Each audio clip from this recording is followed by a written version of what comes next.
Hey everybody, I know a little late to the party, but uh, I just now came back to see from seeing Captain America: Brave New World, and I avoided spoilers because I don't want to get any kind of influence, whether it's negative or positive. I want to walk in unbiased.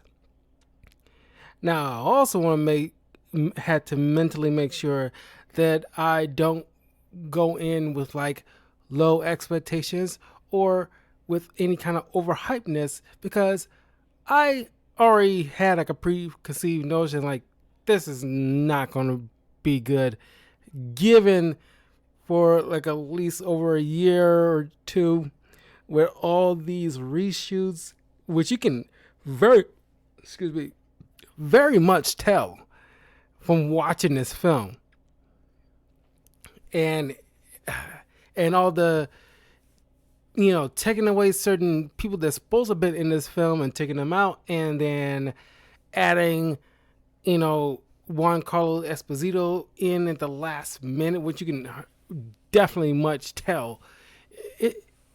So I was like, okay, I ain't trying to get come in with low expectations so I don't walk out. I was like, oh well, it's not as bad as you might think. Like, no, no, no.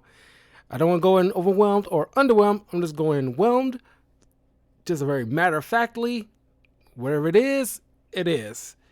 So I don't be influenced by the initial viewing. We all had that kind of situation when we walk in with low expectations of a film, and it's like, oh, it's not as bad as you might think, and then get that weird, notion until you mull it over, and then you, after it sits, you're like, yeah, it is kind of crap when you think about it. I don't want that. So, uh, I was gonna flat out say it. I was ready to rip this movie into shreds, given the backdrop of everything that went on behind the scenes with this film, and then uh,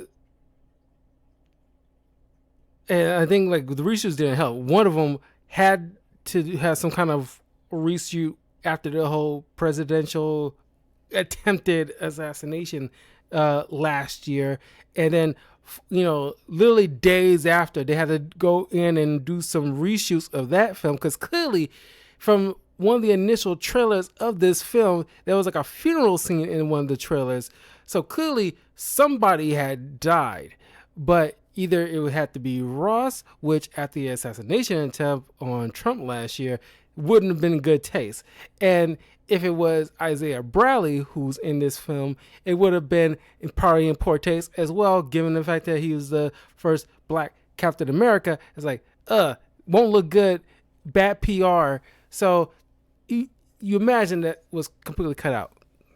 And there was a couple of wrestlers that's supposed to have been in this film, but were completely taken out altogether because they would have been part of this servant society, which Juan Carlos Esposito's character, the name Sidewinder, is supposed to be the leader of.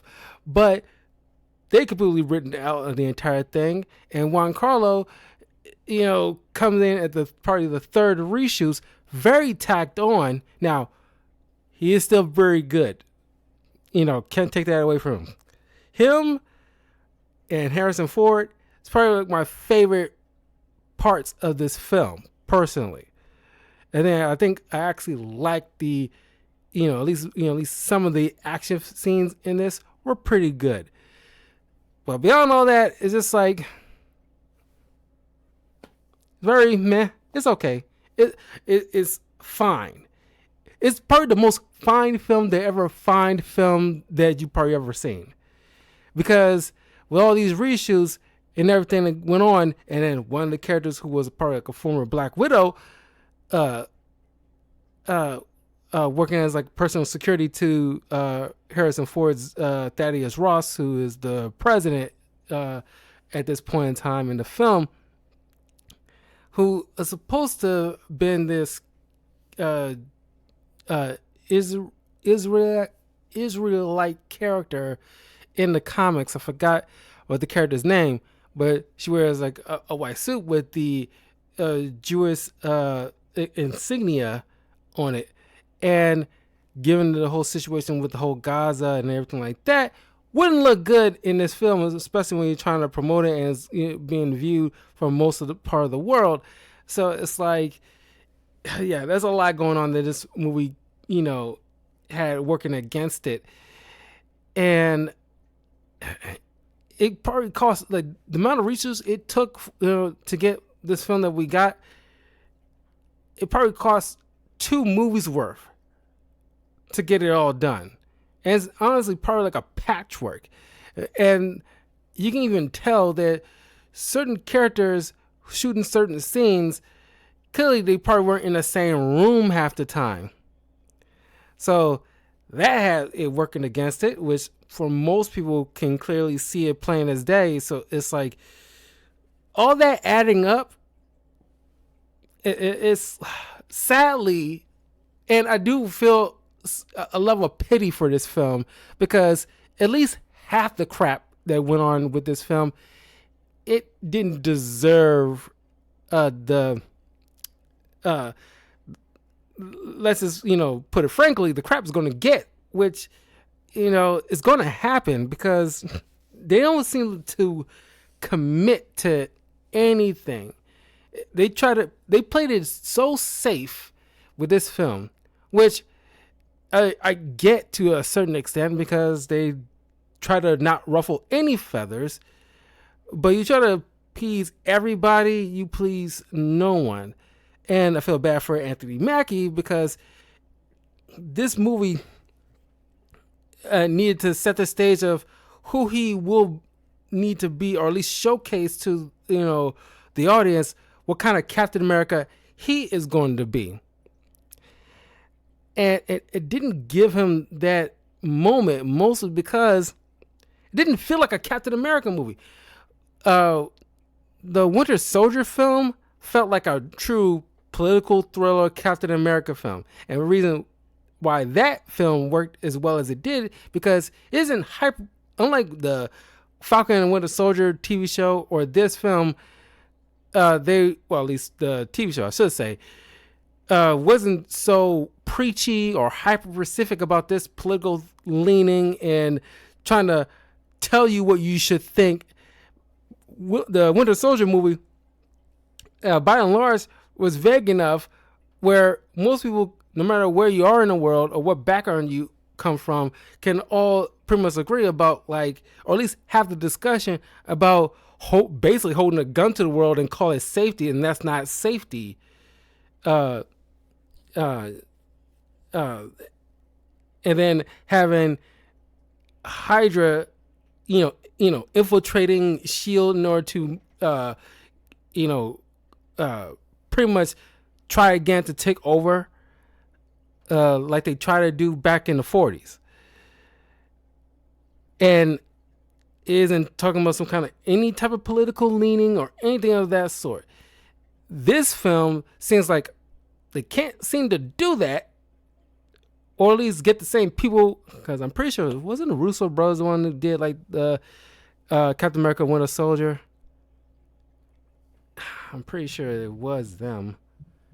But in any case, they needed probably somebody like that from the jump, or at least know what they were wanting to tell. Because this movie feels like a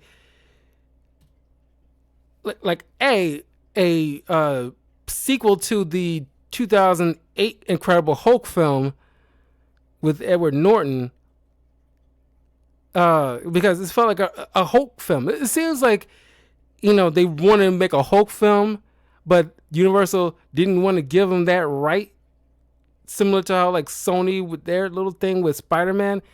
So it's like, like substitute Anthony Mackie's Captain America with Mark Ruffalo's Hulk, then this would have been like a pretty decent Hulk film, because most of the characters, the enemies that you're seeing, are Hulk villains or adversaries. And it seems like, Captain America is kind of intruding. And is also a movie that's based on, it seems like a placeholder pretty much, where it's like they're trying to tie up loose ends from previous films that wasn't resolved early on in the first three phases of the MCU, and now they're trying to get around to it, or even with like Eternals, trying to deal with that, because the main crux of the film is pretty much like an arms race for the Celestial Island, is what they're calling it, because the Celestial from that rise out of the Indian Ocean from the Eternals film is metal coating is the adamantium that they're going to start bringing into the MCU, and they pretty hammer that name home in this film, because it's like, X-Men is coming, guys, it's coming, adamantium.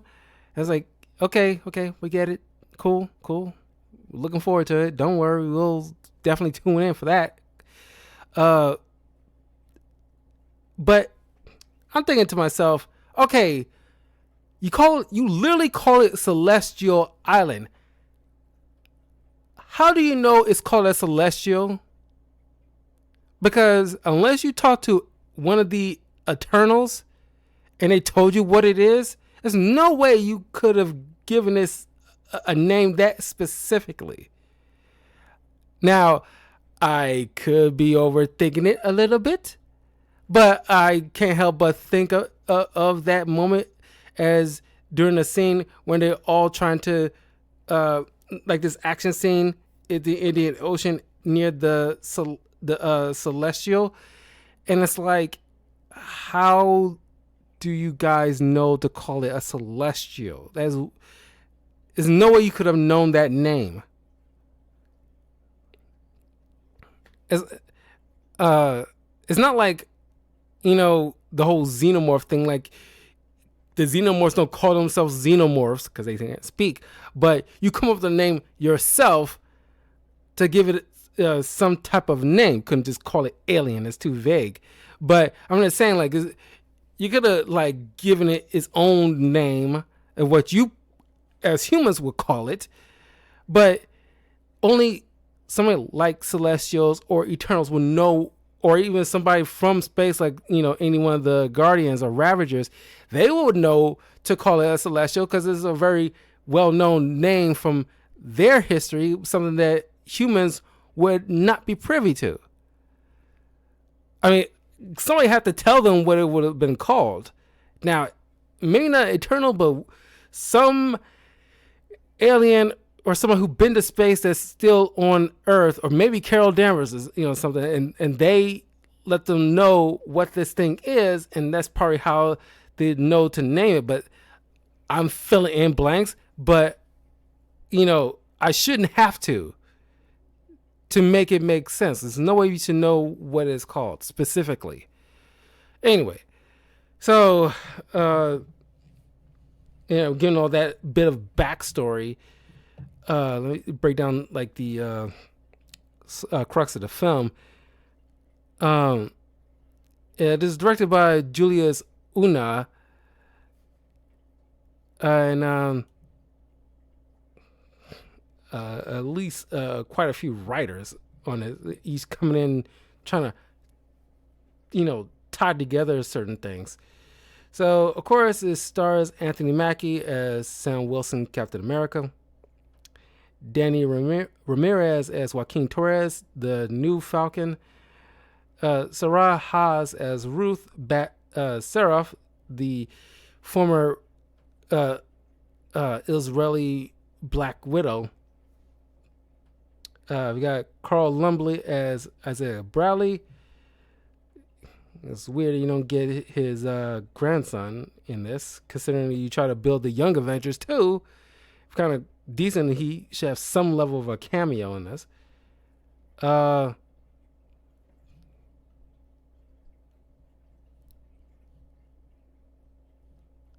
uh,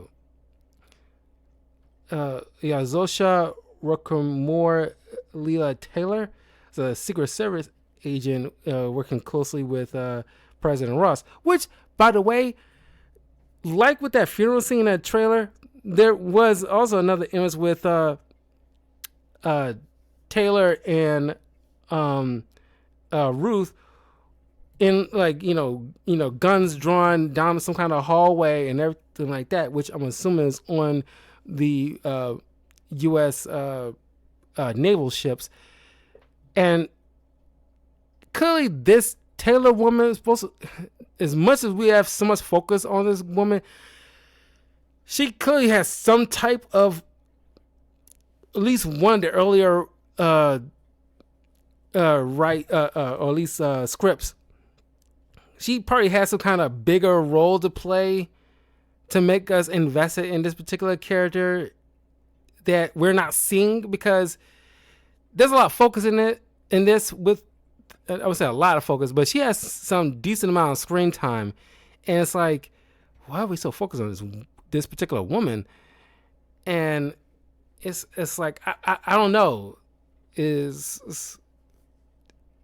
don't feel nothing for this character. And I think I mentioned with the new Falcon, and it's like, man, he is like, if you take him out, he would not affect anything at all in this film, which is a shame because it'll be like interesting, but they don't do nothing. The story does not help this guy. We got Liv Tyler coming back as Betty Ross, even though it was just a few minutes at the tail end, and there's a lot of shots in this film where people are not in the same room with each other, and this part is one of them. Another waste. You got Tim Blake Nelson, which I'm pleased to see return after 16 years since the Incredible Hulk film, coming back as Samuel Stearns, the leader, who doesn't look like the leader. There's from rumors from what I'm hearing that they initially had him looking like what we expect the leader to look like, with the big, goofy, tall forehead, but instead they went with more like, bubbly, bumpy head on top of it. It's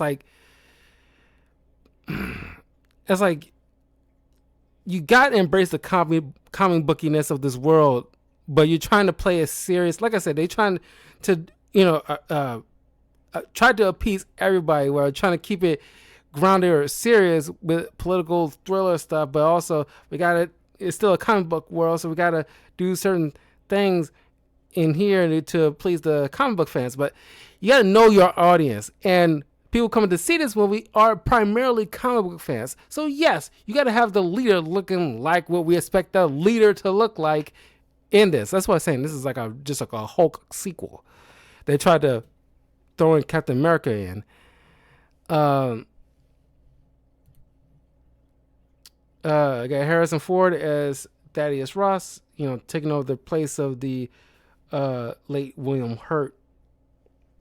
And of course, we got Sebastian Stan, taking time away from dealing with the whole Thunderbolts thing that he's probably going to be dealing with pretty soon, to do a cameo to give Falcon some words of encouragement kind of situation. And clearly, I think what is on top of a lot of people's minds when making this film, after the whole debacle with, Falcon and the Winter Soldier show, especially at the tail end with that corny, awkward, hacky, line delivery, or at least script wise, with "You gotta do better, Senator," and it's just like they got clowns so bad for that. And you gotta admit, it was kind of cringy of a line. And it's like, trying to speak up for people who committed atrocities, and by and large, they were, by definition, terrorists. So I'm not sure how much empathy you could give them, but it's like, try to treat them like, well, yes, they're people, but they are bad people. And it's like, you gotta do better, Senator. They just, like, I'm a black man wearing a stars and stripes. You know what that means? And it's, like I get it. But that's where the phrase overhandedness comes into place, where it's like, okay, dial it back a bit. Like, this is a Captain America film at the end of the day, which a lot of people from a lot of parts of the world look up to as like an icon. Not like an icon for a particular government, but an icon for what the American dream represents. And Sam Wilson, Captain America, at least in the comics, from the certain stuff that I read, I didn't read all of his comics, but he seems like a good, candidate for this mantle, as much as like Bucky Barnes, had been. But you gotta give him something to work off with, and nothing hacky or cliche or cringy. Because a couple of years ago, I did I did like a handful of Captain America comics that I reviewed. One of them is called The United States of Captain America, which, by the way, check out my comic book review of that on my YouTube channel, by the way, youtube.com/talkingofcarl. Link is in the description below. But that plot would have best suited for Sam Wilson Captain America, because that's another thing. Like I said, this is like seemed like a Hulk. It seemed like a Hulk sequel more than a Captain America film, and I think that United States of Captain America is a good Captain America plot that you can put into a movie where, normally the main lead in all this is Steve Rogers, but he shared a spotlight with Sam Wilson and Bucky, finding other people across the country who took up the mantle of Captain America for different types of people from different walks of life who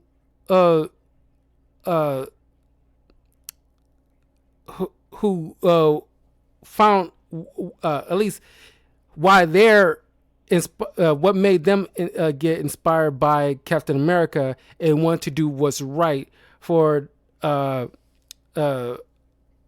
people in their neighborhood or whatever.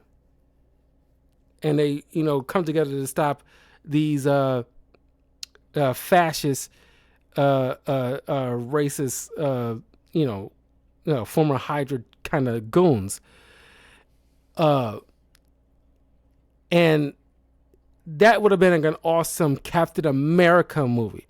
And wouldn't have nothing to do with any other hero or villain or any type of adversary that isn't part of Captain America's lore. That would have been a better film. And I don't know why they didn't go with that, because that's one of the main things. It's like, you adapt something from the comics. It seems like I said, this movie seems like they were just tying up loose ends from prior films, instead of just picking a particular Captain America story, specifically one with Sam Wilson, and just adapt it to live action and go with that. You could have saved yourself a lot of headache and tons of money from all these rewrites if you would have just done that. They didn't. And now they're in. Now, I gotta say, isn't it, like I said, this is just like a fine film. It's nothing egregious. But it could have done so much better, and it needed to be better, because it is a Captain America film. just like with Superman down the line, that definitely needs to do better because it's Superman. You expect more. Captain America, Spider-Man, Batman, Superman, those type of characters, their films, we expect more from them. More than any other hero that you could probably adapt in live action. These particular ones, you cannot falter on. Even with like Sam Wilson or Miles Morales, who just, adopted the mantle, even them, with them, you expect something more because they're part of this lore of this particular hero that, started this, who trailblazed this mantle. So it's like, yeah, you cannot like falter or slack off. Like I said, I mean, they could have just adapted a comic book and moved on with it, except they didn't. Anyway, Sam Wilson and Torres get recruited by Ross to pick up this item, which is obviously adamantium, out of the package, at least the small package, out of Mexico, and they deal with Sidewinder and his flunkies. But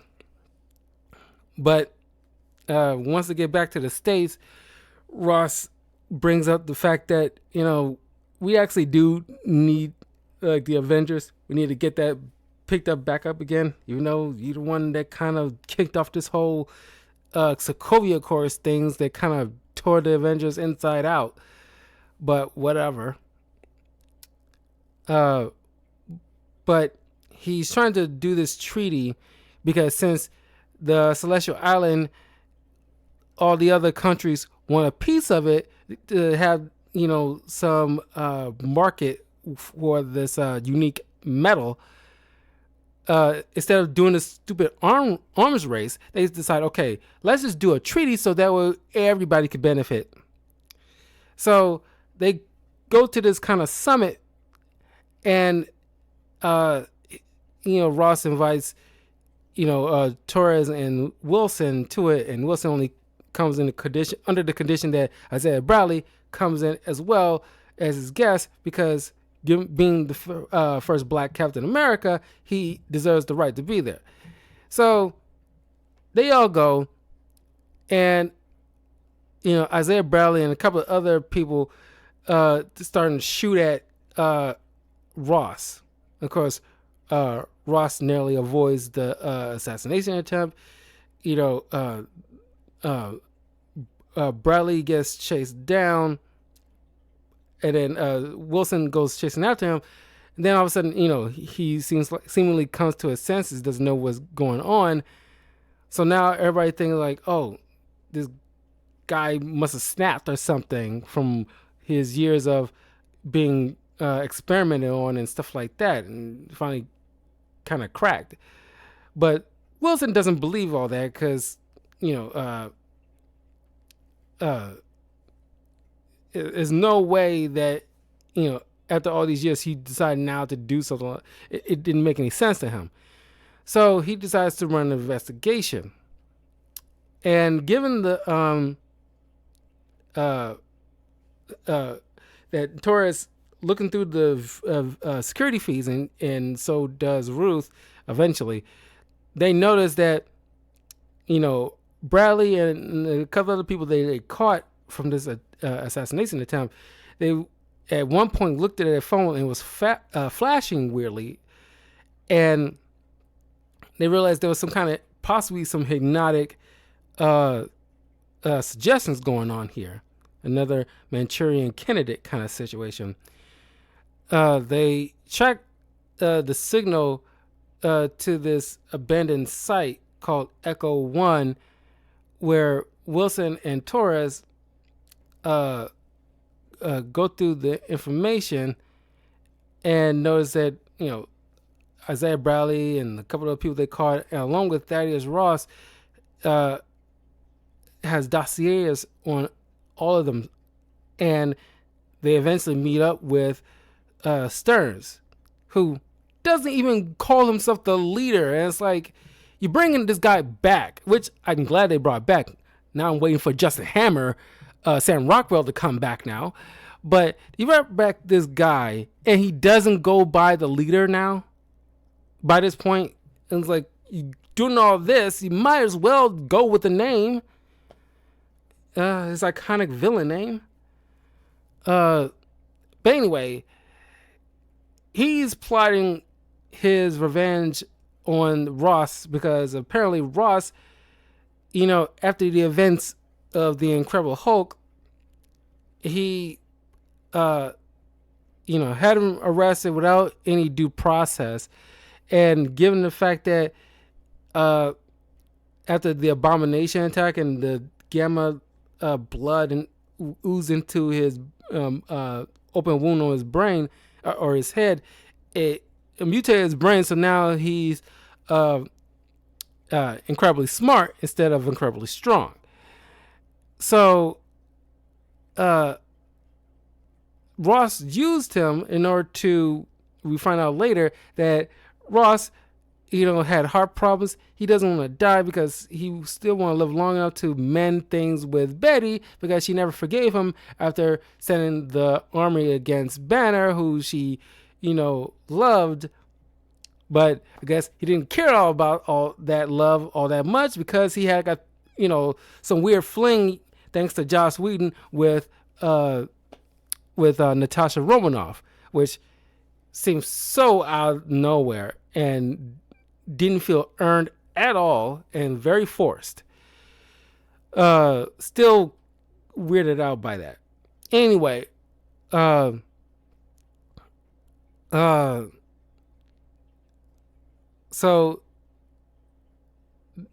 after, because there was like an ambush by Sidewinder, which seems so heavily borrowed from Winter Soldier, where the attack on the street with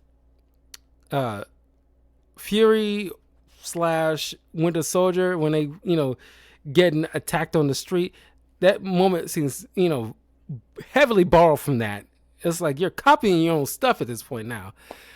Anyway, but Sam managed to catch this guy. We don't see him for a while until they start questioning him, and then after you think like, oh, you got one Carlos Esposito, even though you brought him in at the last minute, you would think it would be a bigger deal, but he's kind of regulated to like a C plot villain kind of thing, or it's like, okay, what's the point of him? Okay, and he stabbed like Sam like quite a few times, and somehow maybe you can say it's the adrenaline, but he's taking it like pretty much like a champ. He got like, how like the Terminator got like stabbed in the chest by a knife in the first film, like early on, when he's like walking naked to those thugs, and it's like he's taking it like that, and I'm thinking like, oh, he must have took the Super Soldier Serum. No, absolutely not. It's like, he's still mortal man. He doesn't want to take the thing. He says like, I probably should have took the thing. Like, yeah, maybe you should, but he's, for some arbitrary, like, it means more if, like, everybody can be a Captain America even without this whole serum thing. I don't need to take it. It's like, you're dealing with, most villains you're going to be dealing with are super powered in some kind of way, and you're going to need like a leg up. I'm sorry, take the freaking serum, be done with it. Everybody says it, just take the doggone serum. Like, come on.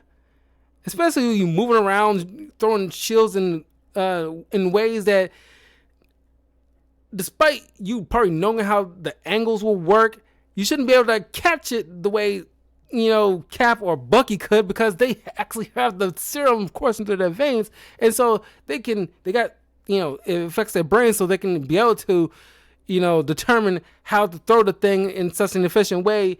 They can always go back to his hands. uh, because he's a super soldier. Uh, you're getting away with it by what, practice? From what I've seen from the Falcon and Winter Soldier show, that's more than practice. You need a lot more than just practice. I'm sorry, I just can't. It's like you need, just take the gosh darn serum, man. Anyway, he only shows up. Sidewinder only shows up a couple of times, and the second time is just filling in who hired him and what's to come, and Exposito did his job. We don't see him ever again. So then, after having that conversation, because after the whole situation with the assassination attempt, Paris and some other country, along with Japan, are like freaking out and they're like, "Oh, you can't even protect yourself. How can you protect us? Or what's going on?" They're running scared, but he needs that treaty signed for his legacy and everything like that. And people still look at him like that, grizzled old general from back in the day that has a bit of a temper, which is like, he was an a-hole. I don't remember him having like an actual temper, quote unquote, but whatever. Hulk adversary. So, Ross goes to Japan in order to have a conversation with the Japanese prime minister in order to get him on board, so the other countries would be a lot more confident in coming back to sign this treaty. But the prime minister accuses Ross to stealing the shipment of adamantium from his people, and they had like records and all this other stuff, which he believes that they're being played because he didn't orchestrate any of this stuff. Of course, he doesn't believe him. So now they fell into this kind of arms race to pretty much get to the Celestial Island first in order to mine what they can.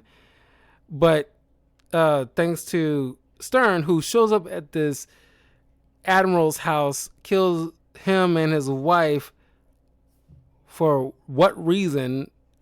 Probably from some kind of rewrite. There's probably some importance with this admiral that isn't explained. He just shows up at this house, kills him and his wife just to utilize a phone. I guess it's because it can be untraceable or something. I think a smart guy like the leader can utilize any phone in the world and modify it to a degree to avoid any type of detection and reach the president. It's like, what are we doing here?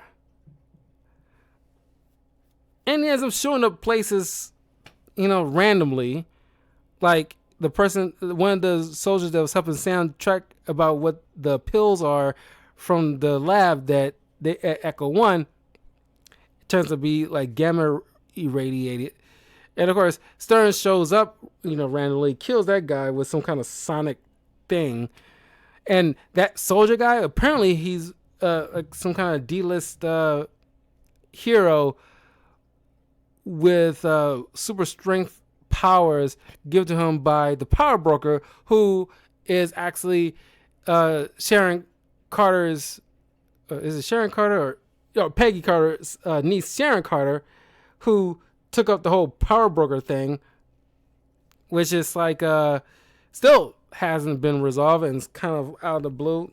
Don't even want to drudge up that nugget again. But apparently this guy dies, and he's supposed to be some type of particular hero, Dennis Dumfries, known as Demolition Man. I guess they can't use that name because it probably remind people of the movie.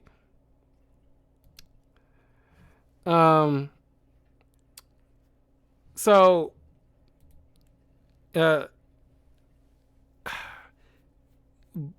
Sam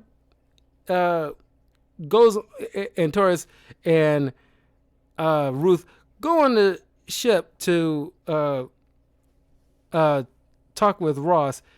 So Ross confides in Sam privately about the fact that he, was dying. He goes to Stern to figure out how to keep him alive, and so that's why he's been taking those pills. And he just wanted to be able to pass things up with his daughter. But then, things turn for the worse when Stearns managed to mind control two of the American pilots who start shooting on the Japanese fleet, which causes them to assume that, America's waging war against us. So Sam and Torres go out, stop the pilots, but Torres gets injured in the process. But at least they prevented a potential war with Japan.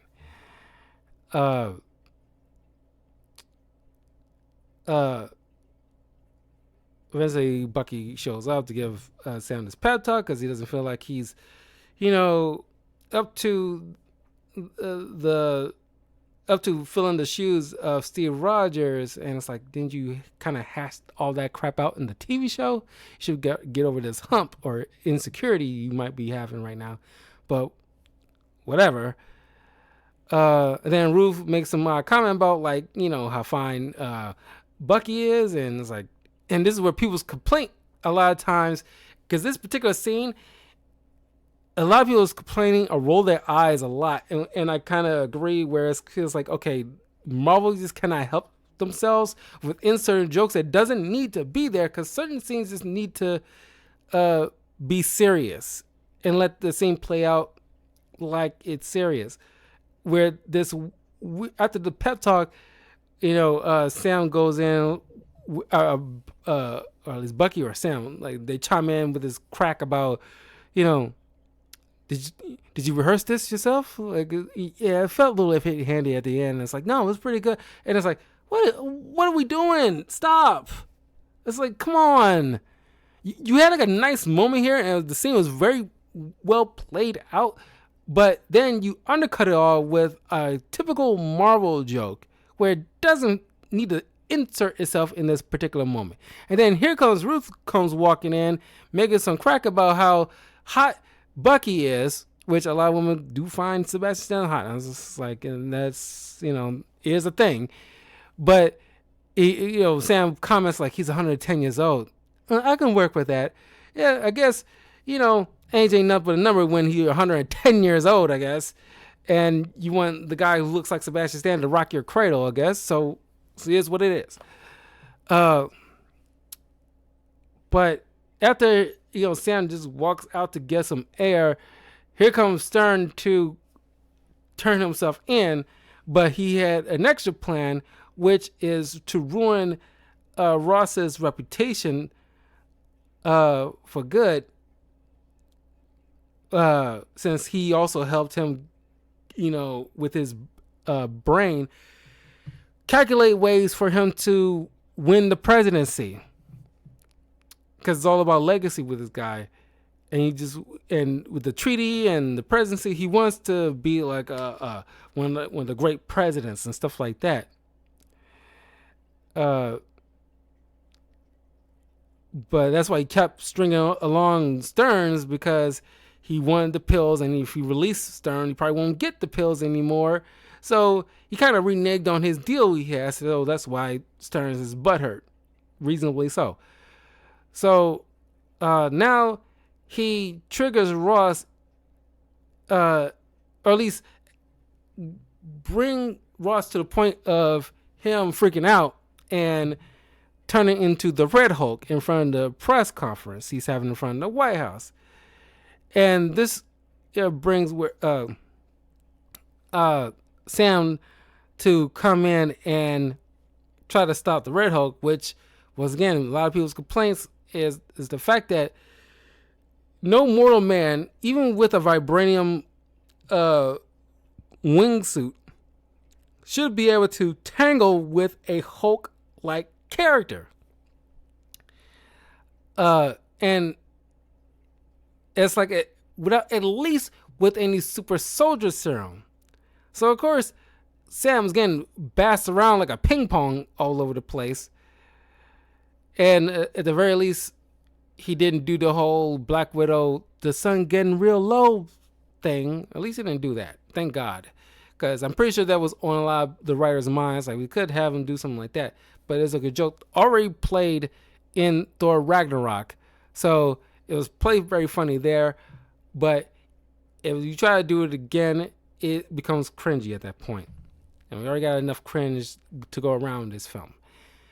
So after a pretty decent fight, even though practically it wouldn't make any sense because he, in most cases, Red Hulk would turn, Sam Wilson, Captain America, into putty.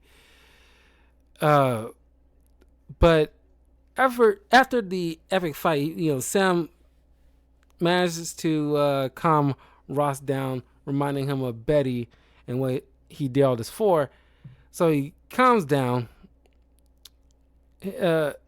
He after the whole treaty situation was signed, eventually he resigned as president and willingly went into the Raft, which is in the Marvel comics is a prison meant for the most part. Well, no, that's the Cube. Because the Cube, I was about to say like the Raft is meant for like gamma powered individuals, but no, that's the Cube. I think the Cube is the one that housed a lot of gamma, for the most part, gamma powered individuals. But anyway, Liv and Sam come to visit Ross. Which has a nice moment there. And Sam has like a heart-to-heart with Torres, who says, he always looked up to Sam and always wanted to be him because he was his hero. And kind of reminds me of the situation with, since you said like kind of Young Avengers kind of situation, even though Torres is not all that young. It kind of reminds me of Kate Bishop when she was young and saw Hawkeye fight during the first Avengers film outside her window, and how she was inspired by him. There is some level of parallel to that I can't help but think about. So I thought that was pretty decent. I think it could have been best suited if you insert it to where Sam was having his doubts because him trying to live up to his hero, Captain America, Steve Rogers. Torres had his own little insecurity by trying to live up to Falcon, who he looks up to. And having that moment, that heart-to-heart moment with Torres, saying like, oh, wow, I inspired somebody. And you can imagine how much of a great feeling that is. And to see that, you're looked to as a hero to somebody.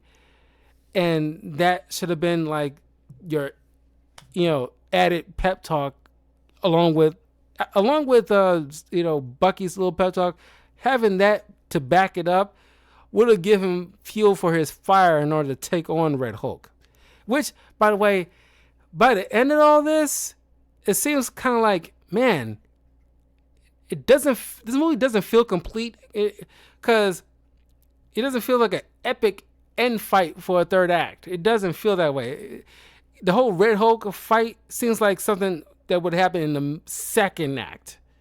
And by the third act, it would have been cool to have like, dealing with Sidewinder and the Leader, who have other gamma irradiated monsters that you would have seen in the comics, and have Sam, Captain America, the new Falcon, and Red Hulk take on these other creatures to finally put the Leader down. And that would probably have been more of a satisfying third act. But I don't know, I walk away feeling very incomplete, if that makes any sense. This Red Hulk fight felt like a halfway point. But it's already 2 hours, and it's like, did flow by, I give it that. So the movie ends it's actually no mid-credit scenes. It's very rare that they do that, but it's like, okay, let's just, these people probably not going to stay all that long. Let's just cut to the chase with the end credits, which is also a nothing burger because it's just them setting up the whole, like, oh, the convergence thing is happening because Stern's warning Sam, there are other worlds coming. You better be better prepare. Dun dun dun. And it's like, it would have been best served if you would have showed, not told us, like other worlds, breaking the boundaries of this universe to slowly but surely, or at least something, visually to give us, to like make us go, oh my God, something like that. But no, it's like, oh, the world's coming. And it's like, you could have sent us an email for that, because it's like people waiting at the end of this film to see something cool, epic, to get us geared up for, or at least, get us mentally ready for what's to come. But you gave us nothing. Since you've been talking so much crap about adamantium, it'd be cool to have some kind of, maybe not with Hugh Jackman, but some kind of Weapon X program being set up, or introduce like Dr. Cornelius or other people that's known to been in charge of the Weapon X program, like Canada, the Canadian government, setting up the Weapon X program, and like, do you have any candidates that we could? I know some cool things we can do with this adamantium. We should start with some human trials and see all these like dead animals from the early test subjects. It's like, we should start human trials.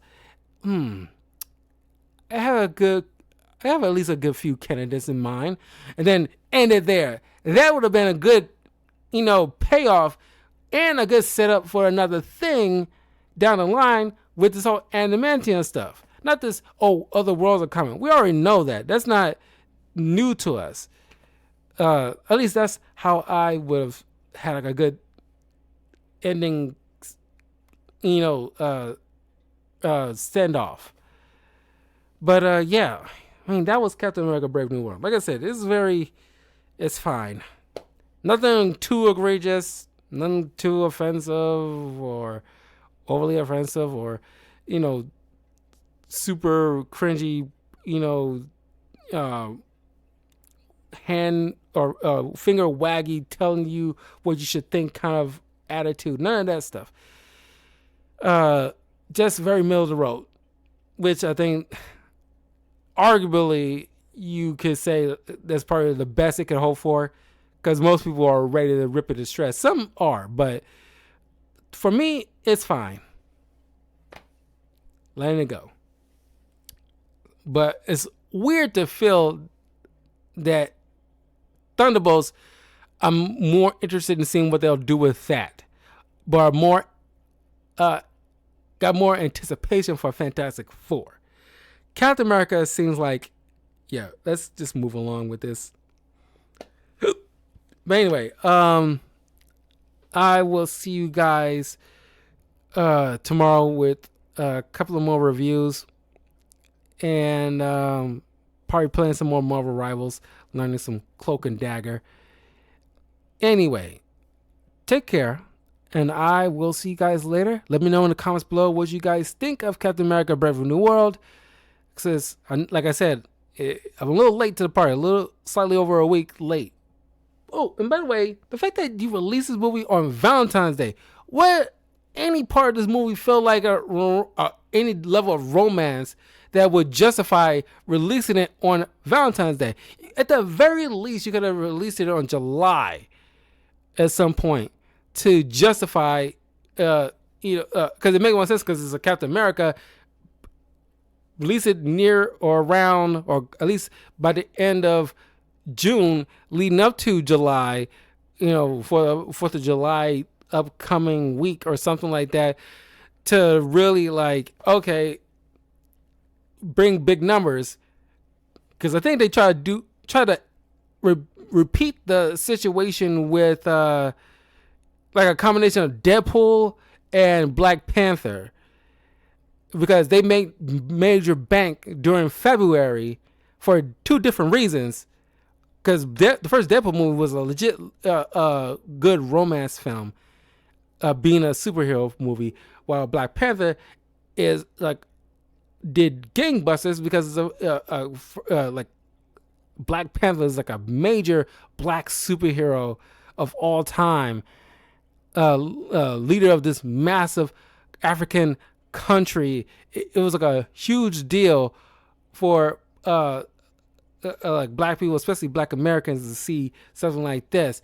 So but they also had great writing as well, and they knew what they wanted from the jump. They might have slight rewrites or maybe one whole rewrite, but not three. They knew exactly what story they wanted to tell from the jump, so they didn't have to do all that much rewrites, if any.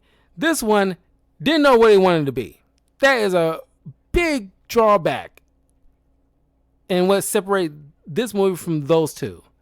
So you could have just had this released around July, so at least thematically it makes sense. This, you're probably trying to do like a Black Panther thing and think it's gonna like have like a bunch of people on the red carpet, black people, in like dashikis or something like that. Really like oh my God, this is going to like, no, I'm sorry. You ain't getting the Chadwick Boseman treatment. I'm sorry. You don't earn that. I'm sorry. You just don't. At least that's how I'm viewing it, because otherwise it doesn't make any thematically sense. Outside of maybe because it's Black History Month. But even still, you ain't bringing the same numbers as Black Panther. Anyway, I will see you guys tomorrow. Have a good night. I know it's kind of late. Like I said, I got back not too long ago. At least a couple hours ago, but I had to eat and clean myself up and get dressed so I can sit down and actually have like a heart to heart about this film. But anyway, I'll see you guys tomorrow. Take care. Be well. And don't forget, do better, Senator.